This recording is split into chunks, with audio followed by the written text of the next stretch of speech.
chercheur en anthropologie, est ici avec nous dans ce studio. Ce n'est pas pour nous reparler de la visite, peut-être dire un mot là-dessus, mais pas aussi de nous parler de la journée internationale des musées, demain samedi, 18 mai 2019 exclusivement, mais d'abord pour évoquer les contours du peuple Ekan et du projet d'une plateforme appelée Ekan.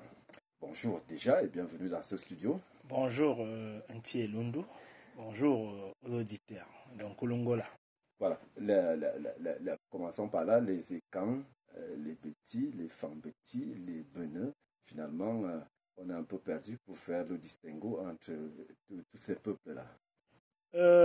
Alors, je dirais que les Ekans, c'est trois entités en une, bien évidemment, c'est-à-dire Beti Boulouf.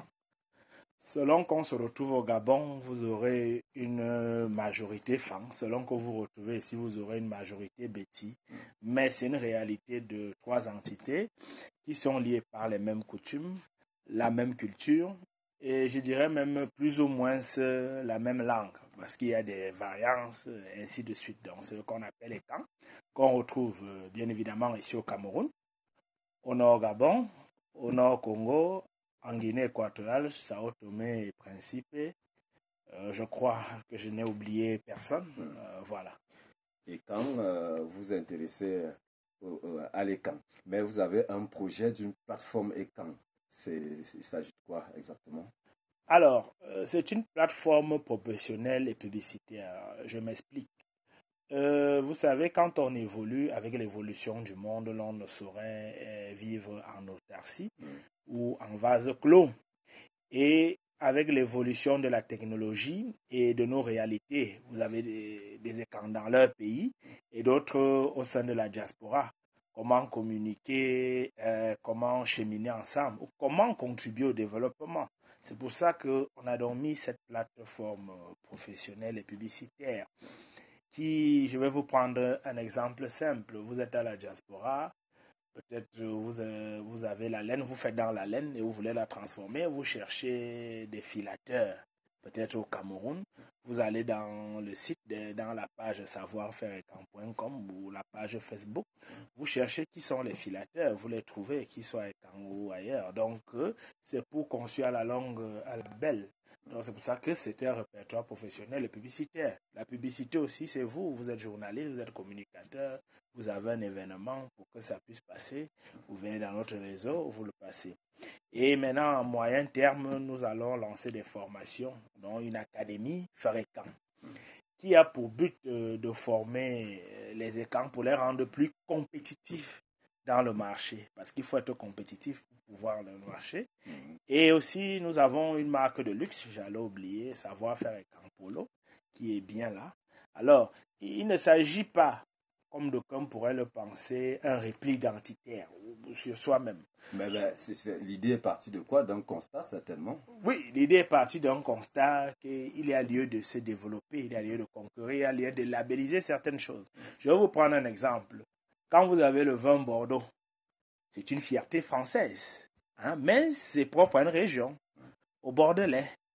Récemment, encore plus proche de nous, vous avez le poivre de Pendia, qui est déjà partout dans le monde. Et il y a un ministre de la République qui a dit qu'en voyageant dans une compagnie étrangère, il y avait le poivre de Pendia, qui est une fierté camerounaise, mais qui est une région de Pendia. Alors récemment encore, il y a déjà le fromage jaune. Vous connaissez le fromage jaune? Alors le fromage jaune n'est rien d'autre que le Mintumba, qui est une réalité du groupe. Le camembert camerounais, voilà, qui est une réalité du groupe Bassam pour Bati, mais qui est une fierté camerounaise. Si moi, qui suis Ekan, j'arrive à l'extérieur, je vois ce Mintumba, vraiment, ça sera un élément de fierté. Donc, ce n'est pas un repli identitaire, contrairement à ce que le camp pourrait penser, mais c'est notre façon de parler, de penser penser le développement. Parce qu'à l'ère du digital, tout doit aller à symbiose. Et ça nous renvoie directement à quoi quand tu parles du peuple Ekan? Est-ce que c'est le boom ou alors autre chose?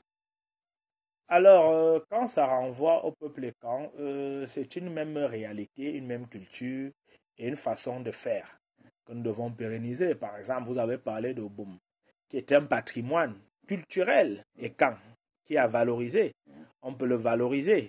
J'en citerai, il y a des couleurs que les écans avaient autrefois, qu'on peut valoriser. Angèle Benvent l'a fait, et ça a eu une grande audition à l'international. Vous voyez, bon, maintenant, il s'agit aussi de s'adapter à la modernité. Donc, vous avez des polos, savoir-faire écan, qui font le buzz dans le net avec un label bien conçu qu'on a vu. C'est une fierté d'aborder ce t-shirt, même si vous allez me dire que c'est accent occidental, mais c'est une fierté d'aborder ce t-shirt avec la griffe savoir-faire écan. La plateforme, ça reste en gestation ou alors vous êtes déjà en Non, pleine activité? On est déjà en pleine activité. La plateforme est lancée déjà depuis. Nous avons fait 3 semaines. Nous avons même déjà des adhésions qui sont dans savoir-faire-écan.com. Pour ceux qui veulent y adhérer, il vous supplie de cliquer savoir-faire-écan.com. Vous aurez toutes les modalités et là, vous pourrez entrer. Et bon, ceux qui veulent même déjà aussi des polos et tous nos marques de fabrique, ils peuvent aller au niveau de la page Facebook. Mais bientôt, nous allons lancer l'académie qui va permettre que vous soyez... Qui concerne qui? Les enfants ou les vieilles personnes? Tout le monde qui a une profession. Si vous êtes journaliste, on peut lancer une académie pour vous rendre plus compétitif. Par exemple, vous êtes journaliste et vous vous exprimez en langue écan, je suppose, ce qui n'est pas donné. Il y a des gens qui sont écan, mais qui ne peuvent pas, ils s'expriment en leur langue, mais ne peuvent pas, comment dirais-je, faire du journalisme en langue écan. Mais il y en a, la perle rare. Vous pouvez vous vendre, et qui sait, peut-être en Guinée équatoriale, où on ne parle pas le français, mais espagnol comme langue coloniale, on peut avoir besoin d'un journaliste comme ça, donc ça vous concerne.